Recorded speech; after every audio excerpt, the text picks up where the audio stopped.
O sea que nosotros vimos Lyotard, vimos dialéctica de la ilustración, y yo voy a tomar ahora a un escritor y a un poeta.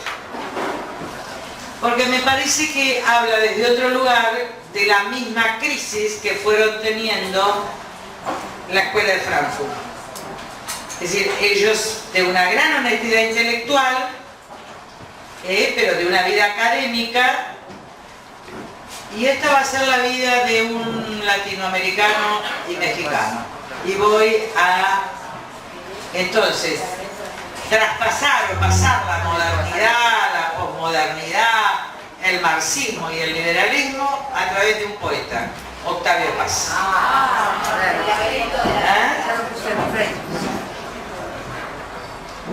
Y voy a empezar, mira que escena está divina, este fin de semana.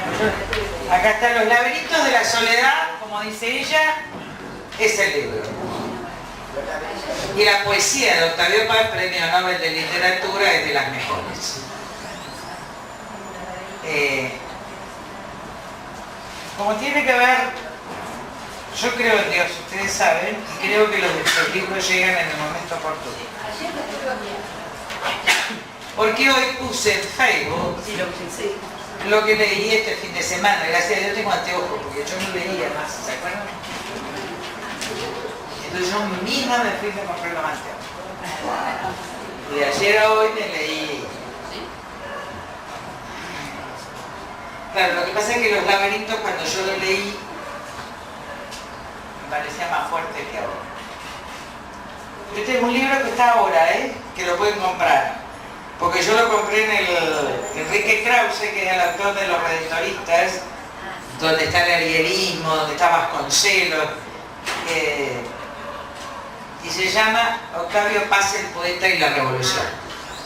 Y yo les voy a leer la canción mexicana de Octavio Paz, que después ustedes van a entender toda la historia de él. Murió en el 98, así que vivió el siglo. Un grande.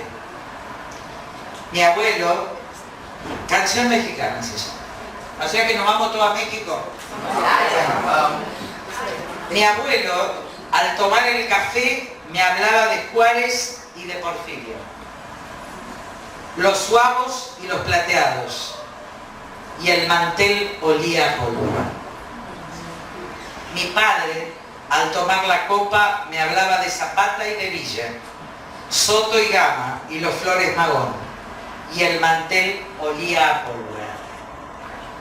Yo me quedo callado. ¿De quién podría hablar?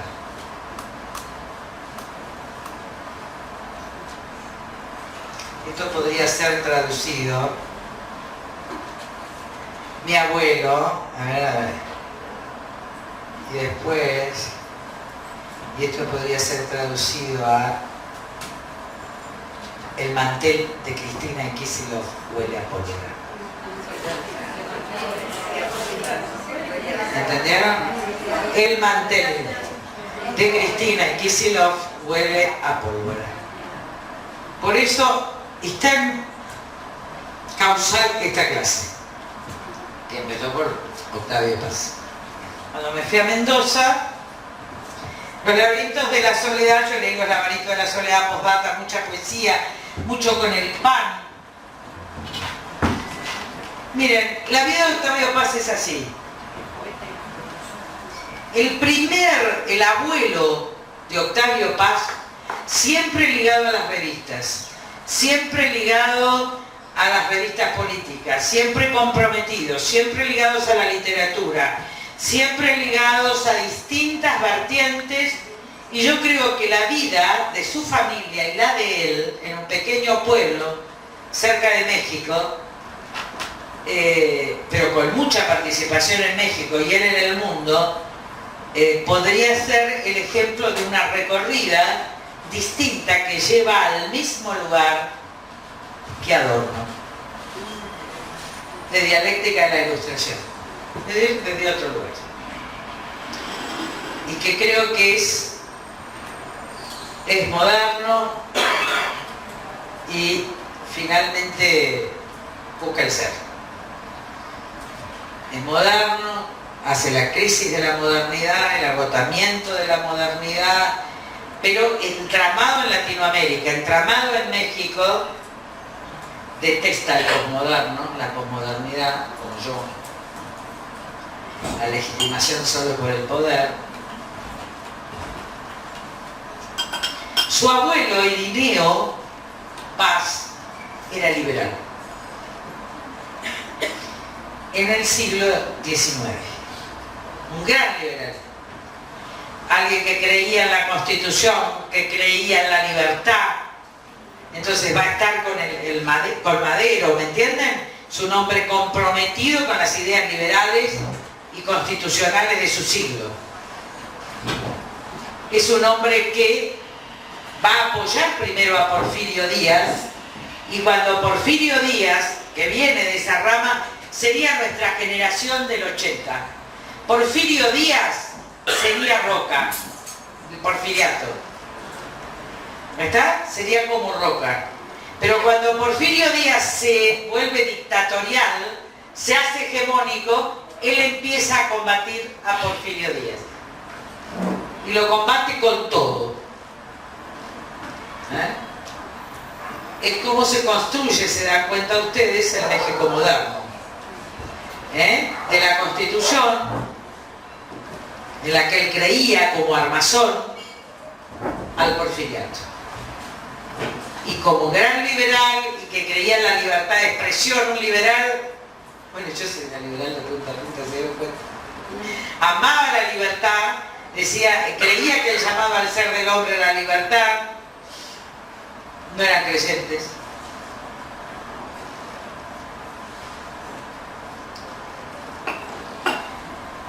Y tienen él con su mujer un hijo, que es Octavio Paz Solórzano, padre de Octavio Paz. El hijo no es liberal. El hijo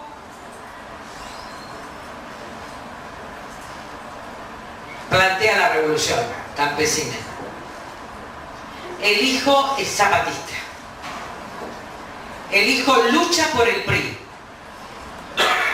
Padre de Octavio Paz.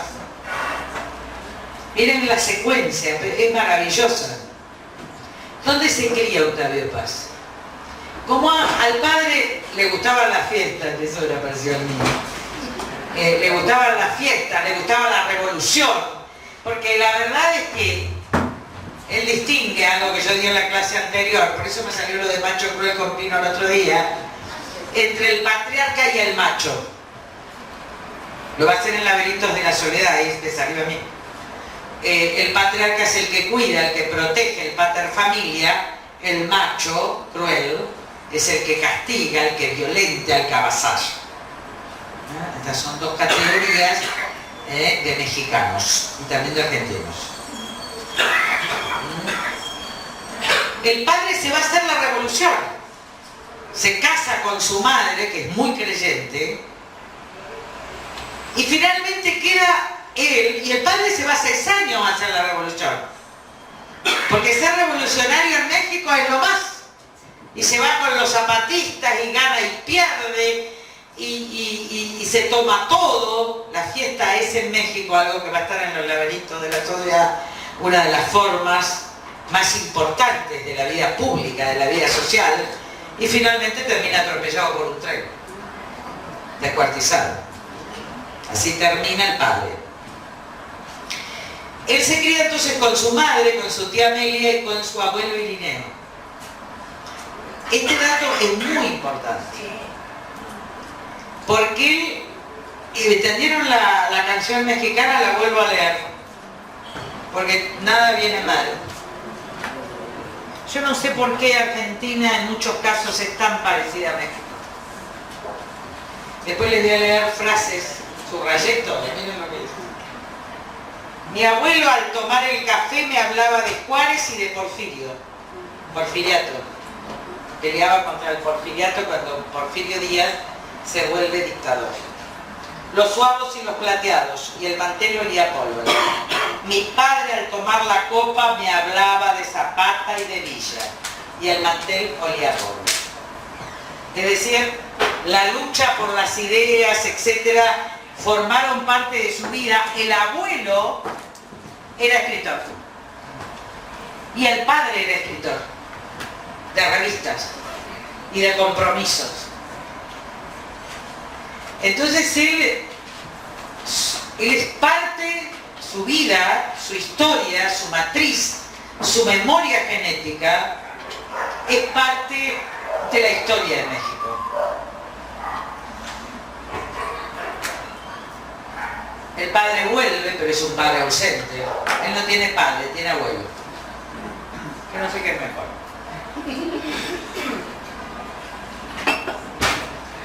Su madre creyente, él no. Hasta el final de su vida,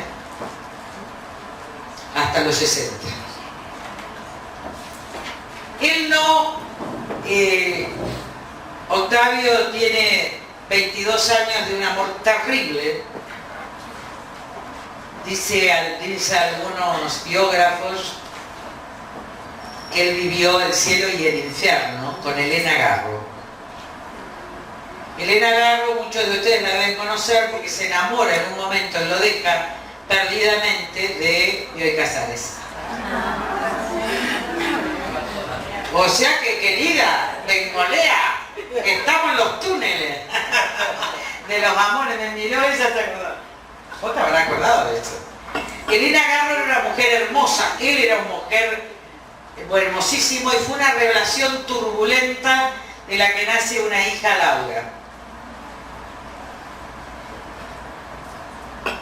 Él finalmente, bueno, después de que se separa, termina con una chica de la India, algo así, José Manuel. Sí. Pero el gran amor de su vida fue Elena Garro. Él, miren, su abuelo liberal, su padre revolucionario zapatista, él marxista. Es la historia, es la historia, profundamente marxista. Cree en la revolución comunista. A vos te va a venir bien esto. Sí, pero es verdad. Cree en Lenin, cree en Trotsky, es arte. Es decir, forma parte de esto. Escribe y después en un tiempo forma parte del PRI. Su padre era parte constitutiva del PRI. Y después termina en distintos lugares hasta que termina de embajador en París, o de primer ministro, de consejero en París.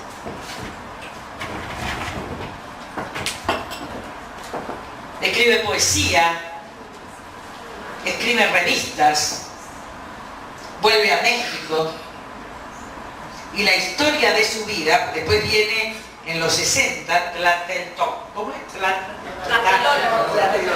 Tlatelolco, el mayo francés y la masacre que produce el propio PRI sobre el movimiento estudiantil en el mismo año 68 en México. Él defiende a sus estudiantes, él abandona sus cargos en disconformidad con lo que estaba haciendo el PRI con la represión de los estudiantes. Los estudiantes lo tienen como el gran ídolo y él empieza en ese mismo momento a revisar su historia. Empieza a entender y empieza a escribir, la revista se llama Vuelta. Empieza a rescatar a aquellos que se resistieron al estalinismo siendo marxistas. Empieza a rescatar a los marxistas críticos que fueron expulsados. Empieza a rescatar a los que se opusieron al estalinismo y a los gulag. empieza a ver en el PRI las viejas formas del caudillismo, de la prebenda y la corrupción. Empieza a ver en México que en realidad el PRI se había convertido en un partido de élite autoritario y aburguesado, y que los sueños de la igualdad no habían sido posibles. Que la fraternidad había sido una falsificación histórica marxista. No deja Marx, no deja Engels, pero empieza a acordarse de su abuelo Irineo. Es decir, empieza a rescatar en la opresión del PRI que había hecho la revolución y en las democracias, él no es capitalista, ¿está? Pero en las democracias liberales, en la libertad política, el único lugar desde donde se puede pensar, desde donde se puede hablar, desde donde se puede debatir. Es decir, que él se enfrenta con todo su grupo. Se enfrenta con México también, porque se enfrenta con el PRI. Y se enfrenta con todos los intelectuales y con todos los estudiantes que en los 70 eran marxistas. Es decir, que él produce la vuelta cuando otros van de ida. ¿Me siguen? En los 70 todos vamos. De alguna manera la cultura, digo, vaya. Y él en los 70 está de vuelta. Él era marxista en los 40. El primer quiebre que él tiene con el marxismo es cuando está en una cuerda con Hitler.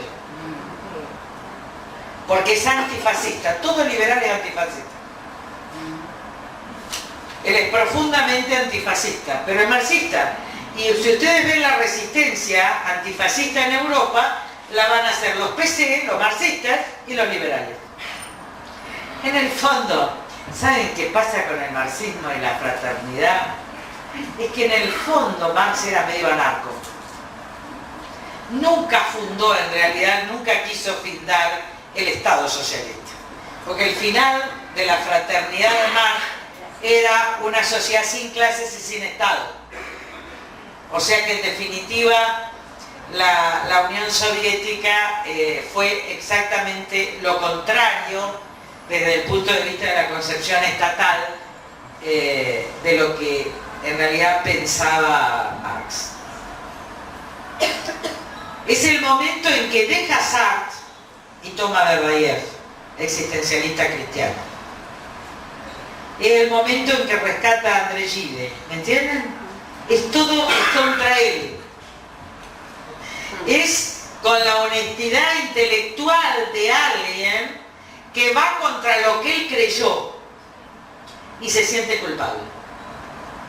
¿De qué se siente culpable Octavio Paz si tiene tanto que escribir y tanta poesía? Ahora les voy a leer algunas partes de haber silenciado. Es el intelectual que se hace culpable de su silencio en términos del estalinismo, de la falsificación, de la negación. Y va escribiendo todos sus escritos reconociendo su culpa por no haber visto ese mundo intelectual. Miren, él va desde su crianza liberal, pasando por el PRI y la Revolución Campesina, a la alianza con el marxismo. Y al final de su vida vuelve Irineo. Se vuelve liberal en lo político, nunca capitalista, que son dos cosas distintas. Yo no soy capitalista, pero soy liberal. Es decir, creo que la condición del hombre es la libertad y solo en la libertad viene la fraternidad. Pero finalmente rescata en el desencanto del mundo la libertad y ¿qué más? La poesía. Como adorno, rescata el arte. Entonces, vamos a... qué mal que estamos nosotros en la casa. ¿Se dan cuenta los bien intelectuales? Estoy poniendo un latinoamericano porque en realidad esto es México y nosotros éramos más que México. y todavía nuestros 1000 intelectuales no pueden salir de no sé dónde. O terminan en el porfiriato o terminan en el PRI, en su fase de Salinas de Gortari, la más corrupta, la más hegemónica, y sin haber hecho nunca ninguna revolución, en la revolución de Puerto Madero. Y yo digo, qué mal estamos, porque no tuvimos, bueno, nosotros no tuvimos intelectuales. Tuvimos grandes poetas como Borges, grandes, pero no tuvimos, por lo menos a partir de 1940, antes sí, Alejandro Cor, el otro, ¿cómo se llama aquel hijo de embajador? Historia de una pasión argentina, Mallea, etcétera. Pero después de los 50 no tenemos más intelectuales, después de Ricieri y Frondizi, no tenemos más. Yo lo vi en la universidad, ¿entienden? La carencia de un intelectual, sino de un esclerosamiento. Por eso yo llamo a la cultura de los 70 en la Argentina, que la vivimos mucho, es una cultura de apuntes. La cultura del apunte en la universidad empezó en los 70. Antes en la universidad por lo menos se leían libros. Pero la cultura de los apuntes, de las asambleas, de los dogmas, de las doctrinas, que ya leías a Neruda y ya era poeta, es una cultura nuestra de los 70, vieron, distinta a la de Octavio, en el entramado de la historia. Es decir, yo tengo el convencimiento de que todos nosotros fuimos unos tarados. Y cuidado, che. ¿Está? Es decir, que éramos más ilusionistas que, ¿entienden? Que perseguíamos más la ilusión que la verdad. La utopía. Sí, la ilusión de la utopía. Claro. ¿Se entiende? Porque no fuimos suficientemente críticos. Y lo ves en los 1000 intelectuales. Una cultura más banal. Con mucha muerte, obviamente. Mira, Berta, perdónenme. No, ¿Qué está pero por supuesto hay que entender la muerte, pero yo no tengo cenicero. No tengo. Ah. Me falta el fuego. Es un buen niño. El fuego lo tenés acá abajo.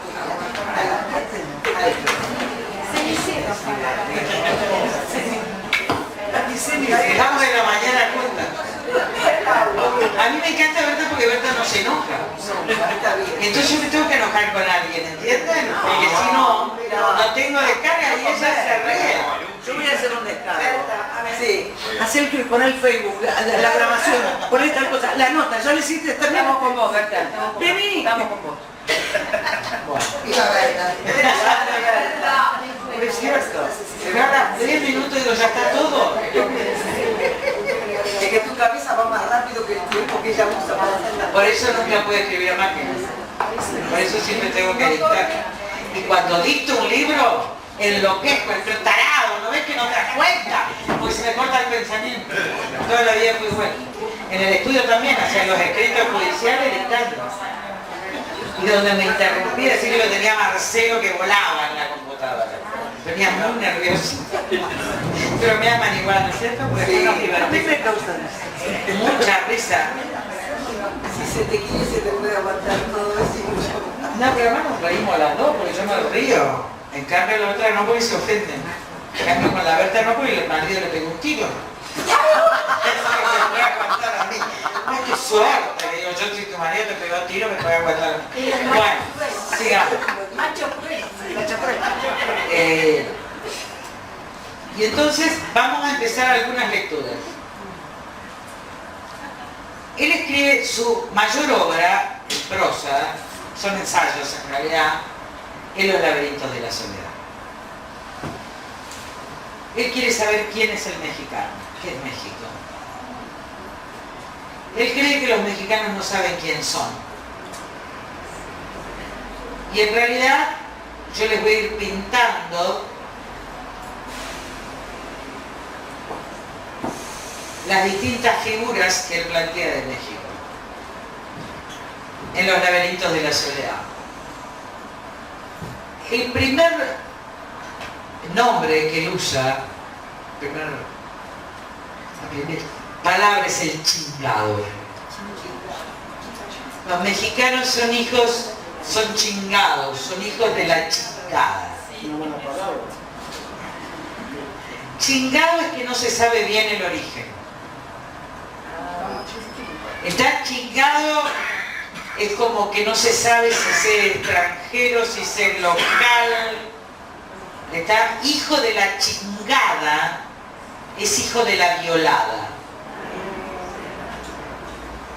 La madre de México es la Malinche. La amante de Hernán Cortés. ¿Ustedes saben la historia de la Malinche?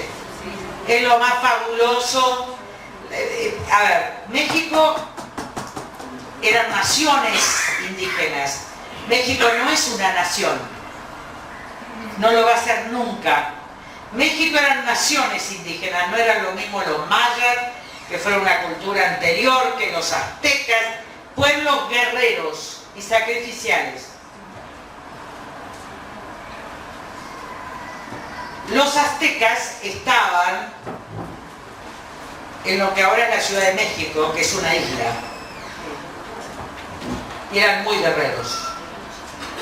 Y en otras naciones ellos mataban, y mucho. La Malinche estudia la lengua española en la zona maya. Y es de otro estado, el estado de Beatriz, Tenochtitlán, algo así.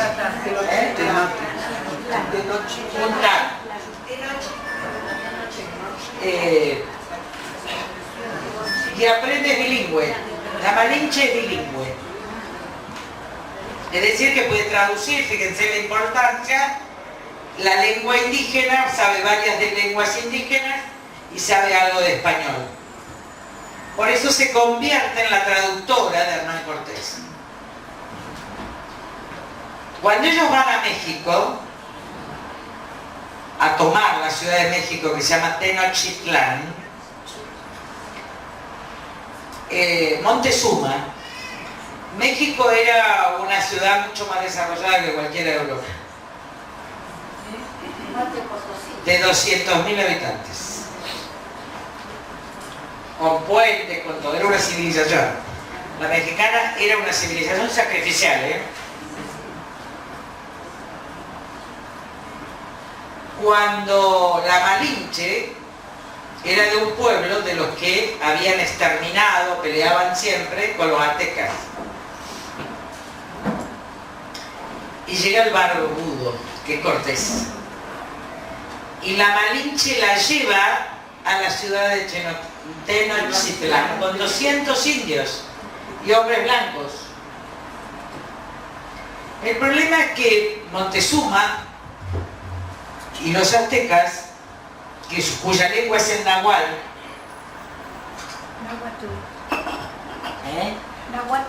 náhuatl, en las profecías hablaban de que un día iba a venir el Dios. Las profecías náhuatl, yo digo náhuatl, o sea que cuando yo hablo náhuatl me corrige la profesora. En las profecías, que después la traducen los dominicos, el náhuatl, es igual a Isaías. Por eso son igual a Isaías, que vendrá el Dios único, que habrá nuevo cielo y nueva tierra. La verdad que todas las profecías incaicas son iguales, la del Perú también. Ellos no son politeístas. Es un mismo Dios que tiene diosa madre y Dios padre. ¿Entienden? Es decir, es un Dios hombre y mujer. Pero son monoteístas. Miren por qué el cristianismo se implanta. Montezuma cree que es el Dios. Claro. Montezuma cree que Cortés es el Dios y le entrega a México, le entrega a Tenochtitlán. Hay un libro de la UNAM, que ustedes lo pueden registrar y lo pueden buscar, que es divino, que se llama Historia de los Vencidos. Y la tesis que plantea es la siguiente. Primero, si hubo no tribus judías que vinieron desde Alaska o desde los Estados Unidos. ¿Por qué la influencia? Pero miren, yo leí las profecías, yo leí la traducción en Historia de los Vencidos, está, porque no es una lengua, ¿entienden? Es figurativa, pero los dominicos hacen la traducción. Lo primero, que siempre queda como enigma, que no está probado, es si alguna tribu judía llegó ahí. Porque la historia del Apocalipsis es igual, la metanoia es igual. Y ahí después van a entender las profecías mayas. Muy bien. Ellos, Montezuma no enfrenta, lo enfrenta el hijo. Por eso es que 200 hombres pueden vencer a 200.000, a un pueblo guerrero. Se llama, algunos dicen, equivocación cultural, error cultural o profecía autocumplida. Y no se sabe. El chingado, vuelvo al laberinto. Y otra palabra del náhuatl que es maravillosa es la palabra pobre, que no sé cómo se dice. ¿Saben que pobre no se separa de digno? Y la palabra no se separa de la acción. ¿Entendieron? Hay una misma palabra, o la misma frase, y no se la puede romper, que es pobre digno. Y hay otra palabra que no se puede diferenciar, piensen, cultura occidental, que es la palabra y la acción. Soy lo que hago. ¿Se acuerdan de Sócrates? No se pueden diferenciar. Ahora un día les cuento la historia. Muy bien.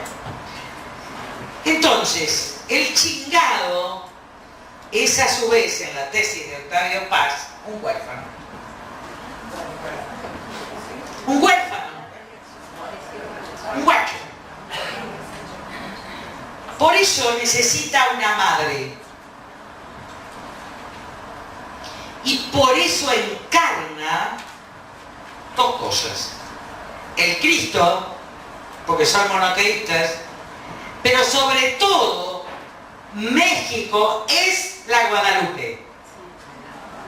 Porque en Yetepec, a ver que me corrijan, que yo voy siempre, en el monte, ahí estaba, en ese cerro que ustedes ven en México DF, mire que todo, fascinante, estaba el lugar de la diosa mujer. Y ahí se establece la Guadalupe. Es decir, que México tiene dos madres, la chingada, la violada, es hija, está de esa matriz, que es la, ¿cómo les dije el nombre? La Malinche. Que es la Malinche, y que tiene la diosa madre que cubre al... Me olvidé todas las palabras. La Guadalupe. Porque le estoy por contar la historia de la cosa y me olvidé. La Guadalupe. No. No. Sí, es que me interrumpe. La Malinche con la La Guadalupe. chingada. Y entonces ahí se establece el lugar de la diosa madre, que es la Guadalupe. Y no sé qué estoy diciendo y voy a contar la historia. En ese lugar, donde después van a estar los dominicos, que son los que cuentan la historia, un indígena llamado Diego le va por esa cosa desértica, por ese cerro, y se le apareció una mujer, una luz, una cosa iluminada, que le dice que ella es María, es la Virgen.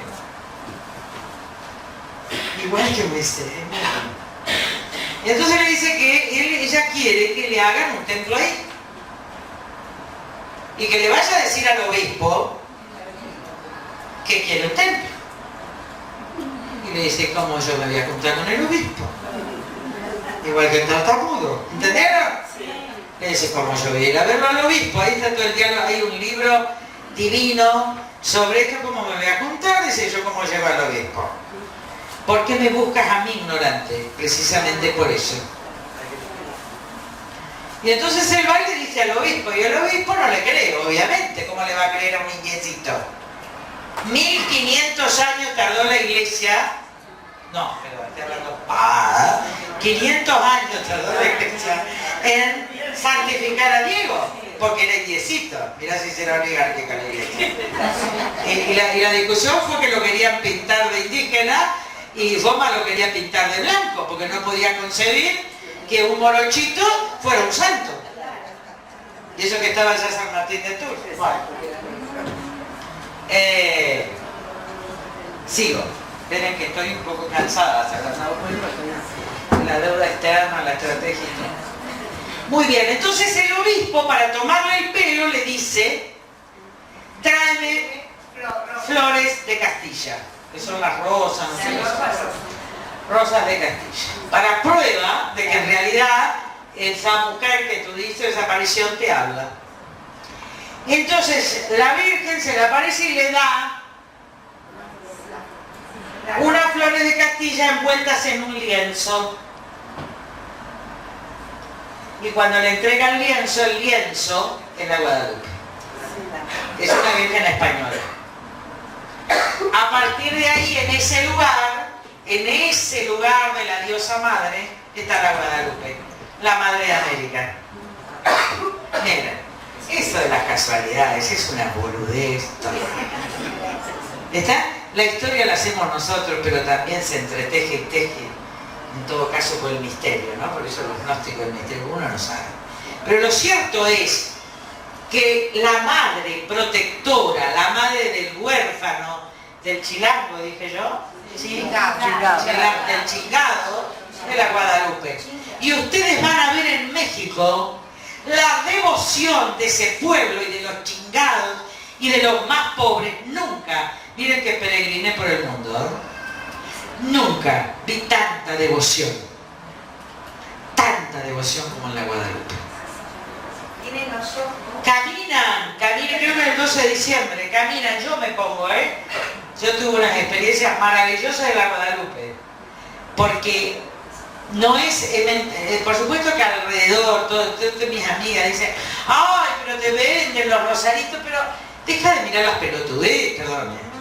Mirá el ámbito, mirá el lugar, mirá lo que fue un cuadro, ¿entienden? No es una imagen, es una imagen pero en un cuadro, y es así chico. ¡Oh! Bien. Y llegan arrodillados, caminando, vienen de todo México. Es una devoción porque es su madre. Es la madre del huérfano, del chingado. Y la chingada es la Guadalupe. Guarda, la violada. ¿Entienden que son como dos connotaciones distintas de una misma palabra? Eso es México, eso es América. Salvo Argentina, que quiere decir otro. El chingado, dice él, cuando está en Estados Unidos, porque en ese momento está en Estados Unidos, se esconde. Es solo. Y cuando quiere imitar, porque imita al otro, porque no sabe bien quién es, se apega a la moda. Guarda con nosotros. ¿Está? Y se apega a la moda de tal manera que queda ridículo. Y es cierto, cuando uno ve los mexicanos vestidos en Estados Unidos, es como que el traje, la corbata se esconde. Guarda, Cristina. Se apega a la moda, se mimetiza con el otro para esconder lo chingado, pero en el fondo, dice él en los laberintos, lean los laberintos, esto es una cosa. Y además yo le puedo inventar encima, ¿entienden? Porque yo hago relato del relato. Y si no, busquen en otro libro. Porque en el fondo, en mi lectura de los laberintos de la soledad, pero exacto, y lo voy mezclando, porque nunca vi una cosa tan más parecida a los mexicanos que nosotros. y no entendía bien toda la vida, por distintas razones, pero apegado a la moda hasta volverse ridículo. Apegado a lo inglés sin ser inglés. Vamos, Barrio Norte. Sí, tal cual. Está apegado para esconder origen. Está como el criollo. No como el inmigrante, como el criollo. Zona de frontera también es una zona de huérfanos. Porque no se olviden que el último virreinato creado es del Río de la Plata. Con lo cual el virreinato de la Plata también es huérfano. No está cerca de Lima. Salvo Salta. ¿Ya? Salvo Córdoba. La capital es media chingada. En ese lugar, ¿entienden? Cuando era frontera. Frontera criolla, que todavía no era la ciudad de los inmigrantes, etc. Y se llama Santa María de los Buenos Aires. Santa María de los Buenos Aires. Muy bien. Después está la otra figura, que él también resalta en los laberintos de la soledad, que es el patriarca. El patriarca es 100 años de soledad. Ese es el patriarca. Él habla de cómo es la familia en México. De cómo la familia es lo importante, los amigos.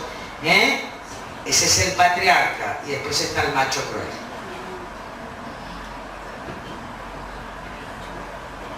El macho cruel es omnipotente, te protege y te puede matar.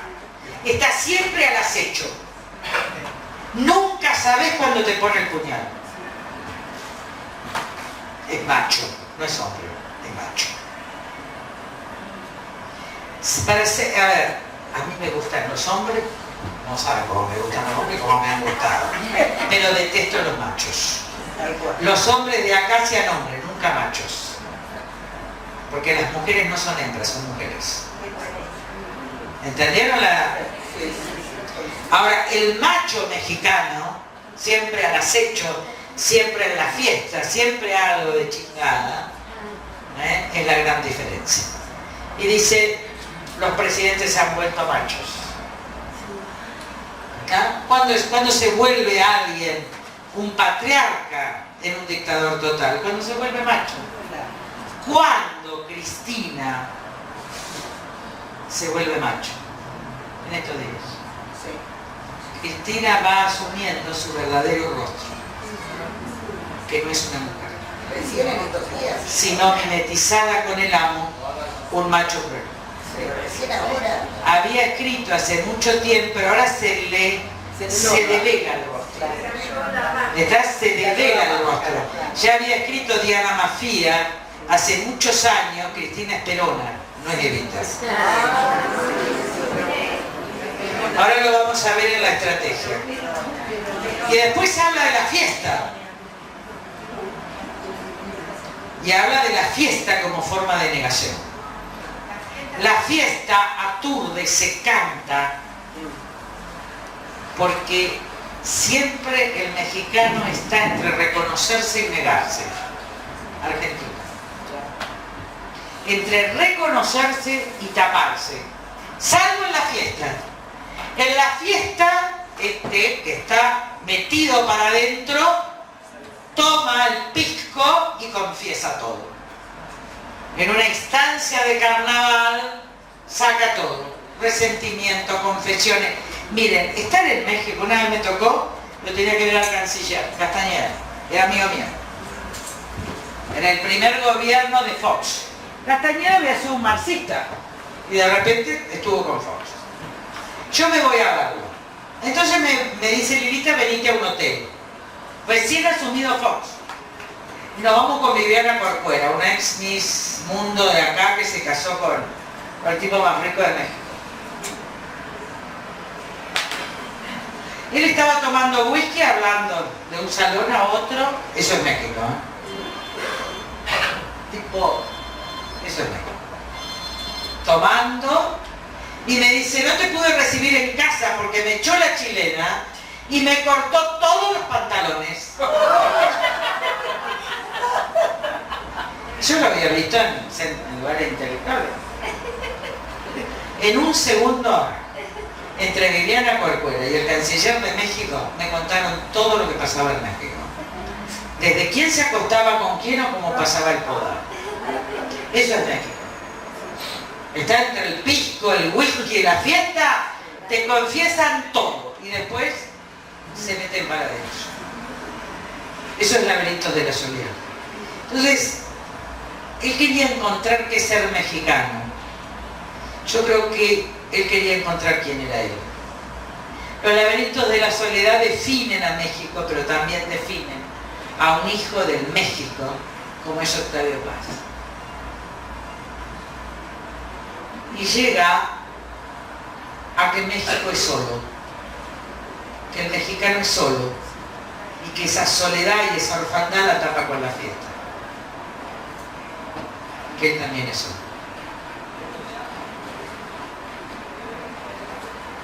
Yo no sé si los gritos del fútbol en la Argentina no tapan nuestra profunda soledad y algo de la chingada, de no saber bien quién somos.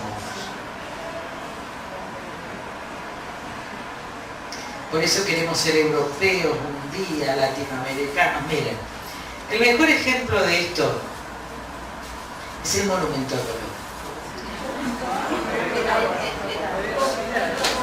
Yo les voy a contar cómo tratan a los indígenas de la Argentina porque viví en una provincia con muchos hermanos aborígenes.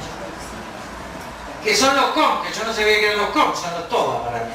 Si en Chile digo a un hermano toba, ¿quiénes son los com? Pero Lilita, somos nosotros, pero me quedaron antes. Yo viví toda la vida con ustedes, el campo nuestro se llama Pozo de Lata, porque ellos es la primera vez que veían el aluminio. Y entonces los tobas lo llamaban vamos al Pozo de Lata, por la tapa de la perforación de agua del campo nuestro, se llama Pozo de Lata. Todos se llaman Sarmiento, Mitre, porque se tuvieron que reconstruir los nombres, así que Moreno, es toda la parte de atrás. ¿Quiénes son los que preguntan? Los com son los tobas. Ellos se llamaban com, nosotros los llamábamos tobas, ¿está? Sí. Pero ellos siempre nos llamaban tobas. Bueno, ahora cambiaron todo, porque los indigenistas urbanos cambian todo. ¿Viste? Todo es discriminación, todo ahora. Los indigenistas urbanos, que son los que defienden a los indígenas en las ciudades, pero no tratan con un indígena y no lo abrazan y no lo besan, cuando llegan a la ciudad y suben un colectivo y está un com, no se sientan. Como Cristina. ¿Está claro? Yo en cambio, mira, las veces que yo llegaba a los actos, estaban todos borrachos, yo me abrazaba y la Lilita que me adora. Y una vez uno me dijo, Lilita, gordota, gordota, en el impenetrable nomás. Bueno. Yo lo amo. Pero ¿sabés qué chupados a 45 grados? No sabés lo que es, esperando 2 horas. Son claro.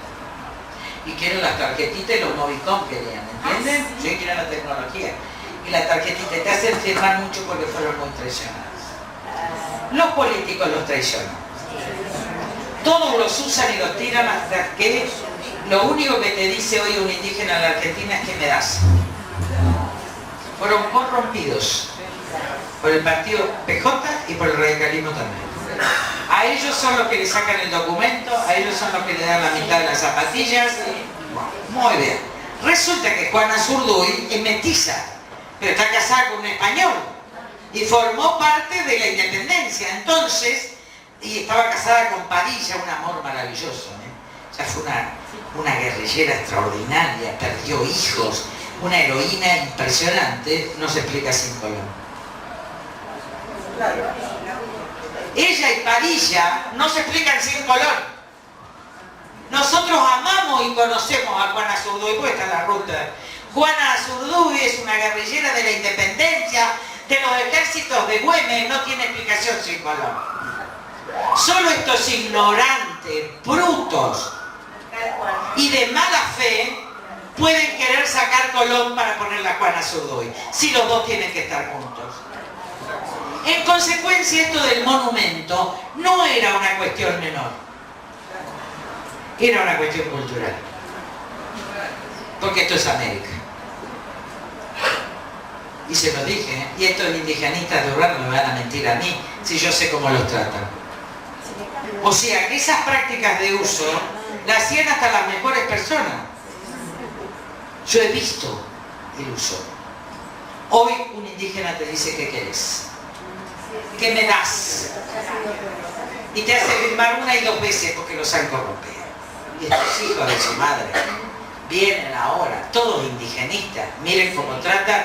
Nosotros estamos bancando a los CON, mis amigas y la coalición cívica está bancando a los CON que están estudiando, son todos de la coalición Corrientes, estos de Díaz, que están estudiando medicina. Esos son los que reparten las cosas. Él estaba en la Universidad del Nordeste, le quiso dar la beca porque no incluía Formosa. Me van a mentir a mí. Yo quiero la muy bien. Entonces, su ser, dice, el ser del mexicano, es toda esta mezcla. Dice que la cuestión del parecer, que la soberbia, la falsa soberbia, denota la inseguridad brutal del origen, de que no se sabe bien el origen. Igual que la Argentina, igual que Cristina.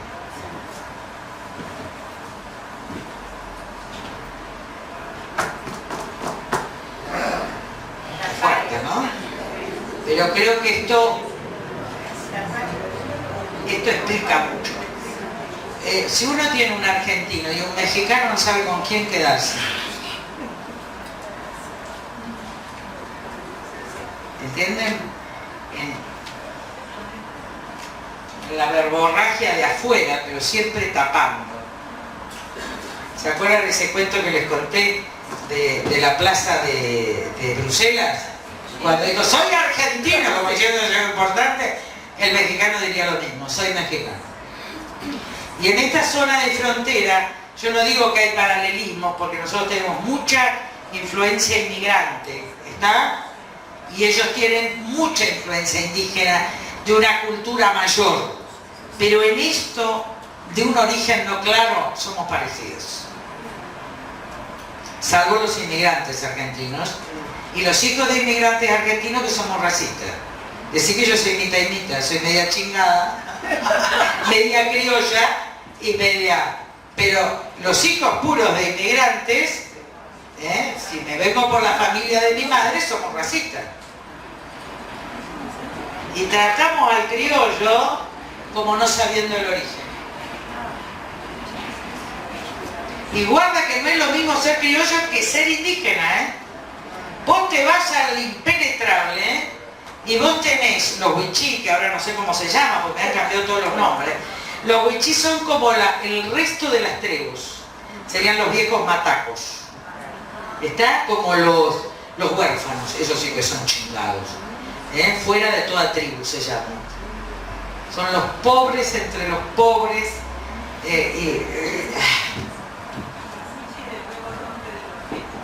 ¿De los qué? No.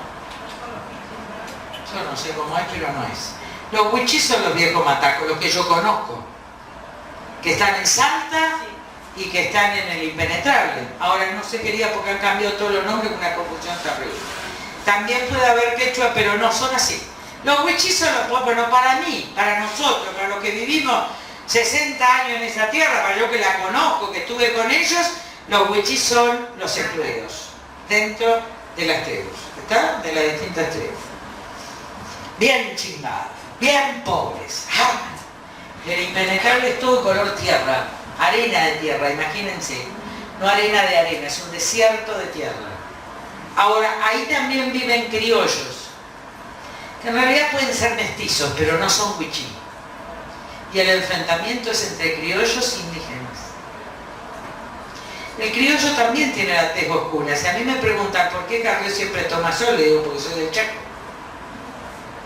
Hasta Moni, mi empleada que vino ahora, la que se fue con el marido a hacer el amor, está quemada. ¿Entienden? Por eso es este color de piel, no porque no sea blanco, sino porque en ese calor, en los 45 grados, te sentás nomás, caminás por la calle y ya sos dorada, ese tipo el color del Caribe teníamos toda la noche. y en Corrientes. Con lo cual el criollo también es muy tostado. Y los tobas también. Y los wichí también. Tiene que terminar siendo marxista. Y sobre todo hay actos de confesión de él impresionantes. Yo voy a leer algunos. Y después les explico los de la deuda. Mirá. Con ellos aprendí que la palabra fraternidad no es menos preciosa que la palabra libertad. Es el pan de los hombres, el pan combatido. La palabra libertad. Libertad.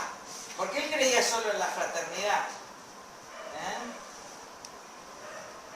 Mira, esto me parece impresionante, porque esto es lo que yo pienso, por eso me parece impresionante. Nada más que por eso, por narcisismo intelectual. Pero me parece divino.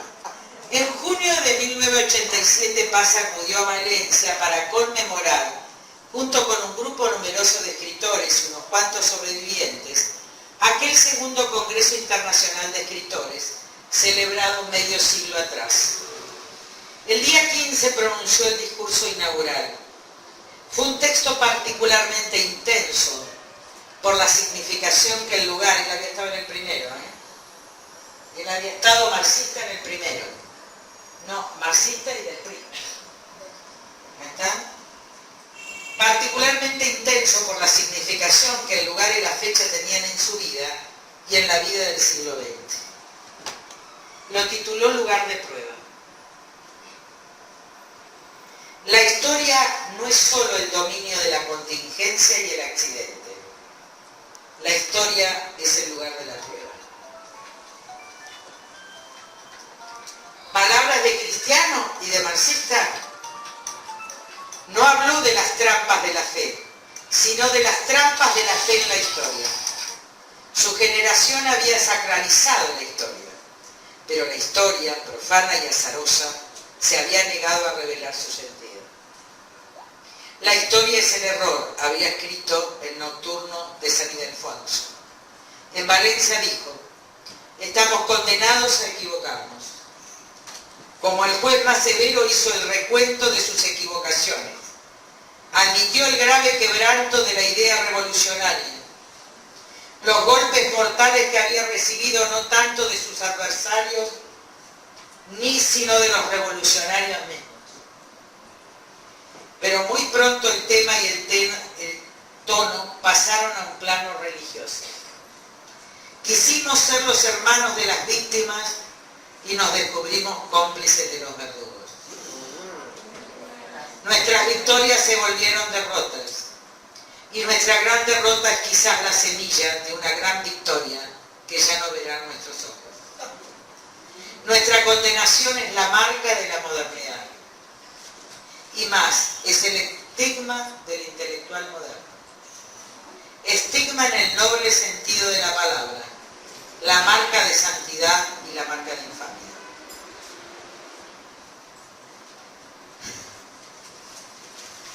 ¿Sigo?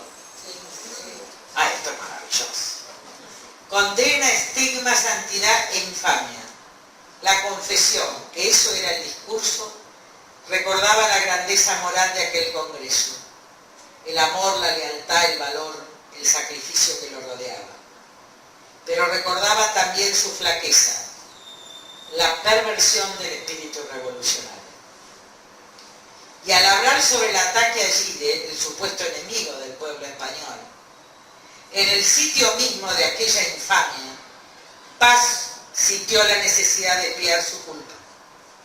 Lo hizo en términos cuya precisión no dejaba lugar a duda, aunque muchos estábamos convencidos de la injusticia de aquellos ataques y admirábamos a Gide, callamos. Justificamos nuestro silencio con especiosos argumentos. Así contribuimos a la petrificación de la revolución. Quedaba un valor, esto es igual que la Escuela de Frankfurt en otra vida, ¿sabes? Quedaba un valor, la crítica, La crítica que restablece la circulación entre los dos órdenes, pues examina nuestros actos y los limpia de su fatal propensión a convertirse en absolutos. E inserta a los otros en nuestra perspectiva. A los otros que conoció en la guerra de España, dedicó paz en los últimos párrafos de su discurso.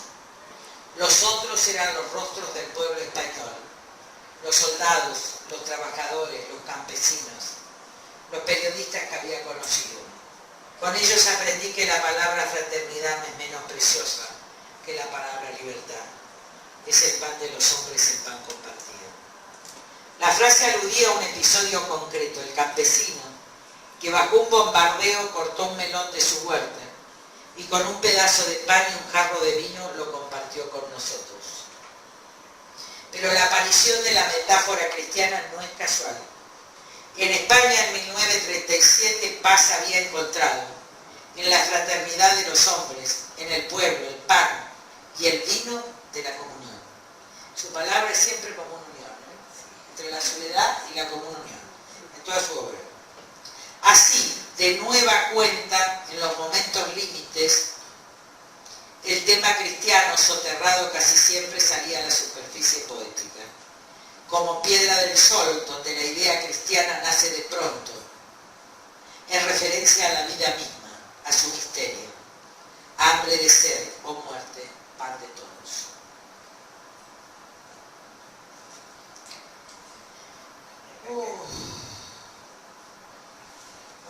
Qué fuerte, ¿eh? Sí. Esperen que les quiero leer otra cosa. Lo de revuelta es divina, porque revuelta es un revolucionario. Es el que dice, a revuelta, miren, revuelta murió en la revolución, le encantaba la revolución. Dice, dentro de la Iglesia Católica, a ver, revuelta sacudió la humanización de Dios, sino la divinización de los hombres. Revuelta es un amigo de él que está en toda la revolución. Revuelta acudió intuitiva y pasionalmente en un movimiento de regreso a lo más antiguo de su ser, a las respuestas religiosas. Estuvo mucho tiempo en la cárcel, mezcladas con las ideas y esperanzas milenaristas del movimiento revolucionario. Su temperamento religioso lo llevó al comunismo. ¿Vieron cuando le digo que todos son hijos de los judíos? ¿Entienden que es lo mismo? Su temperamento religioso, en vez de divinizar a Dios, divinizaron a los hombres. Eso es Marx. La sustitución del pueblo proletario por Dios. Y ahora nos quedamos sin Dios y sin pueblo proletario. Su temperamento religioso lo llevó al comunismo, que él vio como el camino del sacrificio y la común unión. Revuelta. Miren si no le salió el nombre. En el nombre está la cifra. Ese mismo, dice la Cábala, ese mismo temperamento inseparable del amor a la verdad y el bien lo condujo al final de su vida a la crítica del socialismo burocrático y el clericalismo marxista. Dentro de la Iglesia Católica, concluye Paz, Revueltas, habría sido un hereje como lo fue dentro de la ortodoxia comunista. Su marxismo no había sido un sistema, sino una pasión. No una fe, sino una duda. Y para emplear el vocabulario de Bloch, una esperanza. El retrato de Revueltas era un oblicuo autorretrato, así de Octavio Paz. Sus vidas no podrían haber sido más distintas, aunque sus sufrimientos íntimos y existenciales eran incomparables a los sufrimientos físicos de Revueltas. Paz era también un torturado de la fe, un poseído de lo absoluto. Nacidos ambos en 1914, compartían un mismo temperamento poético y romántico. Habían abrazado la misma religión laica, se habían apartado de sus dogmas y siguieron creyendo en la posibilidad de la esperanza. A Revueltas lo caracterizó siempre la vertiente amorosa del cristianismo. No veneraba la violencia. Tampoco fue un guerrillero ni un monje armado, sino un franciscano del marxismo. Paz hasta los años 60 se había declarado deudor directo del marxismo. Revueltas había muerto, como el padre de Paz, atado al potro del alcohol. Ahora a Paz le correspondía seguir por el camino de la herejía, porque a semejanza de los escritores rusos que tanto amaba, la suya a esas alturas no era una mera disidencia política, sino una heterodoxia fincada en la culpa por los silencios y las cegueras, inadvertidos o no, de los años 30 y de los muchos que siguieron. Una herejía resultado de una culpa y una contrición vividas todas en el sentido religioso, específicamente cristiano, del orden de la palabra. Paz hablaba poco de Dios. En materia de religión estaba más cerca de su abuelo jacobino, Irineo, canta que de su madre, la piadosa doña Josefina. Ay, acá hay muchas Josefinas. Yo no tuve abuelas piadosas, che. Bueno, en las tres religiones monoteístas veía un legado de intolerancia incompatible con su actitud de pluralidad. Le divertía contar la anécdota de un fervoroso musulmán que en el Himalaya les dijo a Marijó y a él, la última mujer: Moisés caput, Jesús caput, solo Mahoma vive. Paz pensaba que también el más reciente profeta estaba caput y que la única religión coherente con el misterio de nacer y morir era el budismo. Ella era budista. Octavio, nombre latino, al fin buscaba la sabiduría de Sócrates, no la de Salomón. ¿Vieron cómo yo cuento? Releía a Lucrecio, no la Biblia. No admiraba a Constantino, sino a Juliano el Apóstata, restaurador del panteón pagano, a quien llegó a dedicarle este poema. Por su curiosidad universal en el arte, el pensamiento y la ciencia, era un hombre del Renacimiento. Por su espíritu libre y hasta un tanto libertino, era un filósofo del siglo XVIII. ¿Viste que yo soy un poco libertino? Me gusta eso. No llegué a ser Madame Goudel, no pude. Por su arrojo creativo y su pasión política y poética, fue un romántico revolucionario del siglo XIX y XX. Y sin embargo, su libro mayor sobre una religiosa, Sor Juana Inglés de la Cruz, que les recomiendo. Un dominico, el padre Julián, solía invitarlo a hablar sobre temas teológicos con un tercer comensal, otro heterodoxo radical, su amigo Luis Buñuel, el español. Quiso que vuelta a rescatar el extraordinario debate sobre San Juan de la Cruz, capítulo 1 de Mileto. Filosofía y misticismo, publicado en Taller y en el que habían intervenido, entre otros, y además del mismo, Vasconcelos, el gran educador y redentorista mexicano, el primer ministro de Educación de la Revolución, el sacerdote y filósofo español José María Rocafull y José Gauss. En 1979, Paz escribe sobre la vida de Revueltas como una atea imitación de Cristo. En 1980 murió su madre.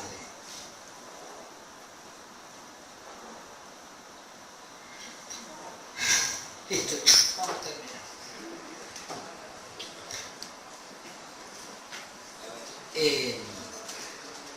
Voy a hacerles un minuto de actualidad. Sí.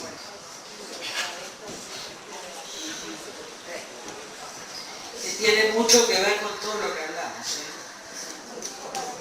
Acá están los personajes. Cristina Fernández de Kirchner, Maki Silov. Así ven todos. ¿Está? Cristina Fernández, Maki Silov. Este es el cuadro central de los actores. No veo nada. Yo la veo. Bueno, acá en el cuadrito, uno de los actores, Cristina Fernández de Kirchner, Maki Silov. La pelona y el niño. Acá el gobierno. Le derivando de ella también Scioli y Massa, como dos formas del PJ, que ahora vamos a ver. Acá, muy lejos la oposición. Muy lejos la oposición. Y directo de Cristina Firme para abajo, Grecia y Estados Unidos. ¿Me entendieron? Muy bien, no entendieron nada. Les marco que no pónganse acá, chicos. Les marco los actores y ahora entienden. Cristina Kirchner, el desamor de los dictadores. Ando Grant. Elena Ceausescu, la incapacidad de amar. Su último libro de Susana Di Marco dice algo que es revelador. Cuando la crisis del campo dice, este pueblo no merece que lo gobernemos. Su voluntad a la destrucción. Su voluntad es destruir a todos los que le negaron el reconocimiento.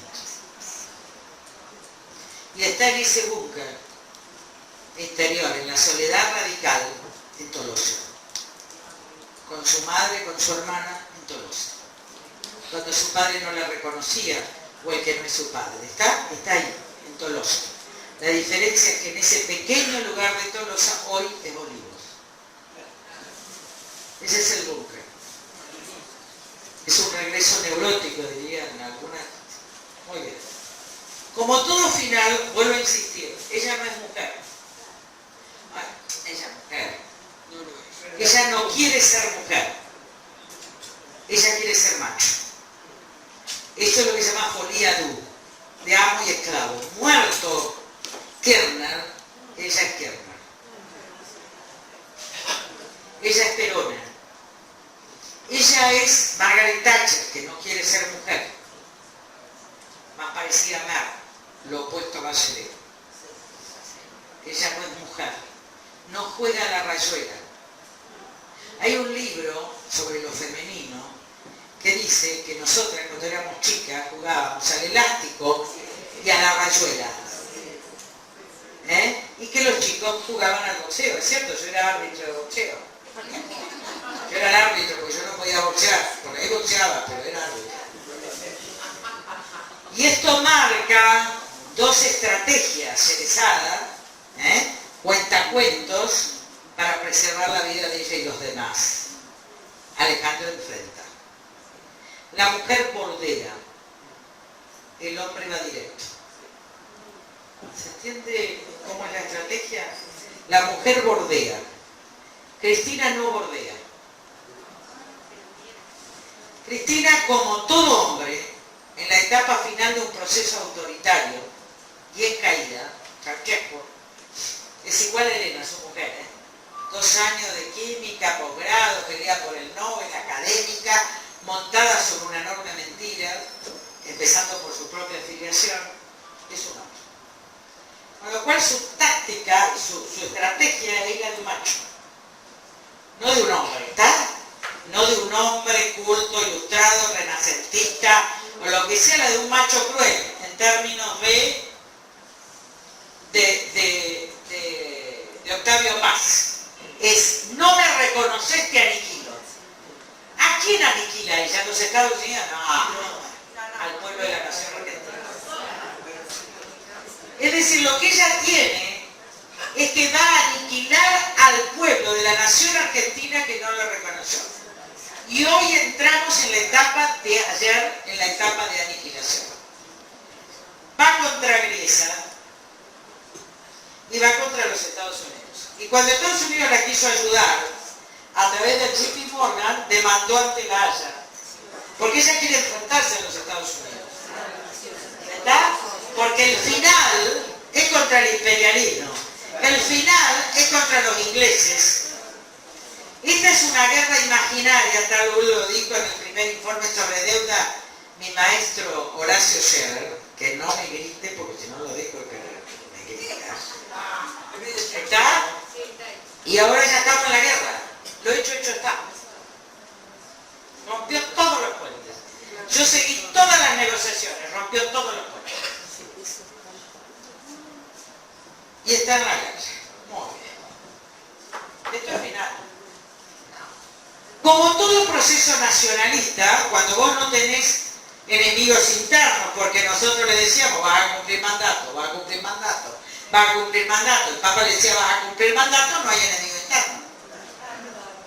Por eso que la gente dice la oposición no es fuerte. Porque la oposición quiere llegar a 100 años de república, por lo menos en mi estrategia, yo se la planteé muchas veces. No he conseguido eso, la pelea no es cuando el establishment Clarín ya dejó de ser, porque no tiene enemigo. El enemigo final siempre es externo. Siempre es Nasser, siempre es la guerra. Esta es una guerra imaginaria, inventada y construida en Tolosa. Una guerra imaginaria que sin embargo lleva al desastre económico y social a toda la Argentina. Dijo Revueltas, la historia es una prueba. Comienza la mayor prueba en la historia de la nación argentina. Se lo digo y es 6 meses. Ella va por la devastación. Política de golpe inflacionario, pelea con Estados Unidos. ¿Qué hace? Hasta ahora es patria o buitre, que es como decirme caca o dulce de leche. ¿Entendieron o no? No puedo. Que no podés votar. Muerto vivo. Por eso es brutalmente, es un teatro que se cae, pero la gente que dice patria. Muy bien. Ahora, el juego de ella para llevarse es que todavía le queda la oposición. Porque en este juego solo se llevan a ellos. Y ahora se quiere llevar todo el sistema político. ¿Está? Y manda al Congreso lo que ya hizo. Es decir, que lo hecho está. Ya se enfrentó la jurisdicción. En realidad el cambio de domicilio lo pueden hacer o no hacer los bonistas. Ya estamos en desacato, ya está. Pero manda, ¿para qué? Para construir a la oposición como buitre. Scioli se pone en la patria para acompañarla a ella y ser su sucesor. Massa no sabe qué hacer y tiene un proyecto alternativo, pero va a votar en contra. Macri se va de cabeza, dice voy a votar en contra. Y yo digo, yo no voy a entrar en la guerra. Yo en la guerra de Malvinas no entro. Es decir, esto no es económico, esto es político. Yo me niego a votar y me retiro. Yo soy mujer, yo en la guerra no entro. Porque en la guerra, la Argentina se vuelve maniquea. Y en la guerra hay muerte. Y en la guerra hay enfrentamiento. Ahora entienden toda mi estrategia de este último año. De la izquierda al centro derecha y de la derecha al peronismo. La unidad nacional de Urquiza bajo el imperio de la Constitución. Por eso me voy corriendo. Porque lo único que va a dar unidad y paz a la nación es la Constitución. Y el único factor de unidad que puede haber es quien no entren en la guerra. Por eso no hablo más. Por eso me retiro ahora y por eso también seguramente o no voto o me retiro del recinto con un discurso político. Yo en la guerra no entro porque la Argentina quiere la paz.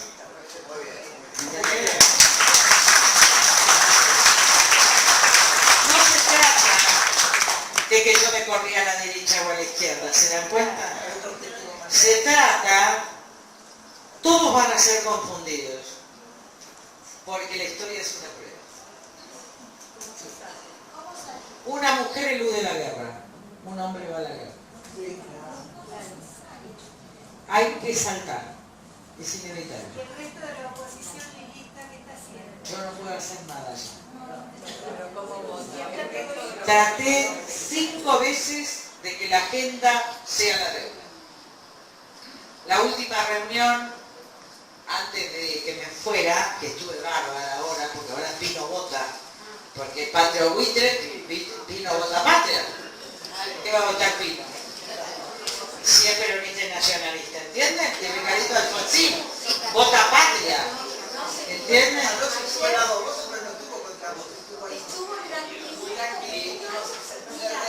No, si yo era desesperado por reconciliarse. Yo no voy a perdonar, pero a su tiempo. Como he perdonado a mi marido.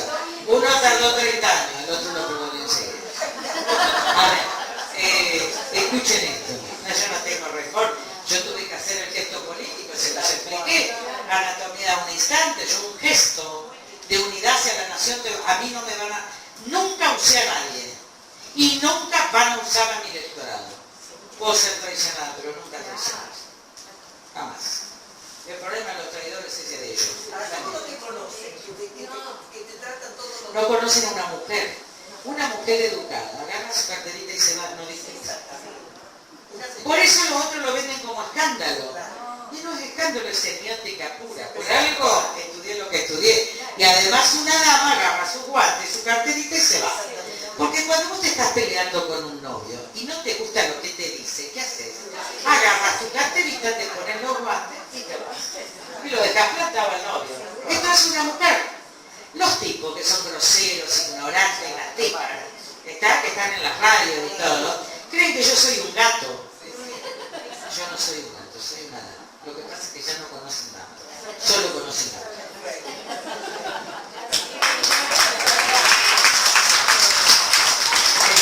Pero es un gesto político que va y entiende bien lo que es la derecha. Porque yo entiendo lo que quieren decir con la derecha. Con la derecha no quieren decir pro. Con la derecha quieren decir los hijos y los nietos de las viejas familias argentinas. ¿Está? Los llamados conservadores, liberales y progresistas que hicieron en la nación. Y no les voy a tolerar. Porque yo también, a lo mejor en lo pequeño, mi bisabuela fue maestra de Sarmiento. No les voy a tolerar. No es la derecha. ¿Está? Es el resentimiento por determinados apellidos y no se lo voy a tolerar. Es lo que yo quiero decir. Y Pino, que tiene apellido un renegado. ¿Qué culpa tengo yo? También hay indios renegados. Nació en el Palacio Payet, donde es su origen. Ese es peor que en Chicago. Muy bien, pero ya nos vamos a mirar, no se preocupen. Están todos desesperados, todos brillados. Ahora, miren, esto es un final anunciado. Ustedes tienen que militar no a la guerra. No a la guerra, sí a la paz. No entremos en la guerra que nos propone Cristina. Métanse en las redes. De esto depende la Argentina futura. Esto es lo que quería impedir el cardenal. Bueno, perdón. Sí, para mí no es papa. Esto es lo que no pude impedir. Como la guerra del Levante. Porque el abrazo de él en el muro tiene un sentido muy posterior. Por eso va antes de la guerra. Y además el Papa dijo dos cosas que no son casuales. Es la tercera guerra mundial por pedazos. Que no es casual. Es la guerra anómica. Y dijo otra cosa, que es profética y es cierta. Entonces 3 años me voy a decir.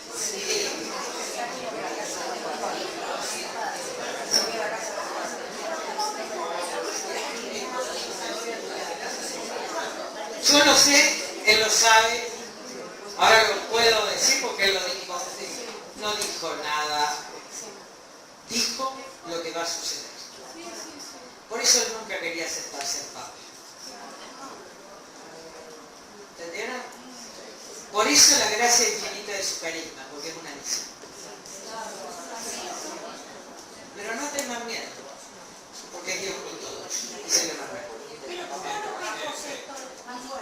Dios con todos. Es el último papa. Es el papa negro, como le decían a lo que sea. En 2 o 3 años me voy a paz.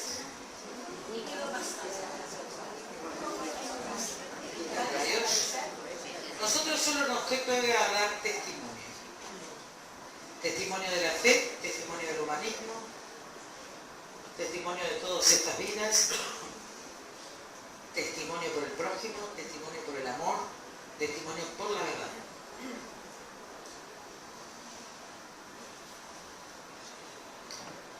Yo no les quería decir nunca esto porque no decir que Carrió estaba loca. Ahora digo lo que dijo el Papa, ratifico que lo que dijo el Papa es así. En 2 o 3 años me voy al Padre, es la tercera guerra mundial por pedazos. Y que no ganen los republicanos en Estados Unidos. ¿Entendieron mi obsesión por Crimea? ¿Entendieron mi obsesión? Israel se va a salvar. Jerusalén se va a salvar. ¿Entendieron? Mis obsesiones, bueno, ahí está. El Papa tiene las mismas. Es decir, Jorge Bergoglio. Es el que tiene mi secreto. Del año 2001. Y nadie más. Yo pensé que era un pobre, había sido que llegó a Papa. Bueno, estamos en esta, no a la guerra. A ver, toda la gente va a estar enardecida, ¿entienden? La gente va a estar enardecida por 2 cosas. Primero porque se come patria buitre, como en Malvinas. Mucho más débil que antes. Las clases medias no. Segundo, porque el movimiento va, y acá está. Miren la Cristina. Es una escalera que termina ahí. Cristina va subiendo la escalera. Cuando llega al final de la escalera, ¿qué pasa? No hay más escalera. ¿Está claro? Ahora, en esa escalera quedamos nosotros. ¿Por qué? Porque no se lleva a los que tienen bonos y que están sacando dólares afuera. Se lleva de nuevo y como siempre a las clases medias argentinas, a los comerciantes. ¿Por qué votamos en contra del acuerdo con China? Porque los yuanes son para inundar de productos chinos baratos en Argentina. Está el acuerdo de la apertura total de mercado. Se lleva a las clases medias y se lleva a los pobres. Se lleva entero. Se lleva entero. En consecuencia será juzgado por la ayuda al pobre, por el sostenimiento y por el pan compartido. Y no hay otro. ¿Vamos a salir? Vamos a salir. Esto también es medio teatral. ¿Viste como dice Marx? La historia viene como tragedia y termina como parodia. Pero todo lo que van viendo a partir de ahora es altamente simbólico. Y lo único real es lo simbólico. Ahora vamos subiendo la escalera. ¿Se acuerdan cuando manda al Congreso? Cuando manda al Congreso la 125, al final de la escalera. Lo que pasa es que está al final. Y en el medio era patria o oligarquía. Ahora es patria o buitre. En realidad ahora ya no hay una ley, no hay nada. Es solo llevarnos puestos a los opositores. Va a haber unidad. Ahora, hay jugadas que no la entiende la política porque no estuvo siguiendo la jugada. Cuando no se sabe, ustedes saben, porque ustedes saben de estrategia. Si yo ahora me siento en una mesa, genera una discusión terrible. Porque unos dicen hay que votar en contra, otros dicen Lilita está loca, otros dicen hay que votar a favor, y vuelvo al escenario del acto anterior. La coalición cívica ya sabe cómo va a votar. Y vamos a estar siguiendo el escenario. Está, si es necesario para que el voto sea en contra, votamos en contra. Pero si no es necesario, salimos de la guerra. Pero el planteo político no se juega ya ninguna cuestión económica. ¿Está claro? Ya nos caímos. A ver si se entiende. Ya vamos abajo y no hay Como le dijo una tía, su marido le dijo, sálvame, linda, sálvame. No hay nada que hacer. No hay nada que hacer. Hay cosas que las cuestiones se vuelven irreversibles. Vuelvo a terminar la clase, Pablo, la pregunta, acuérdense de revueltas. Acuérdense de Octavio Paz. La historia y la vida son una prueba. Es la mayor prueba que va a vivir la historia de la nación. Ojalá que de esa prueba salga limpia, sana y hermosa y deje de una vez y para siempre de ser una batalla.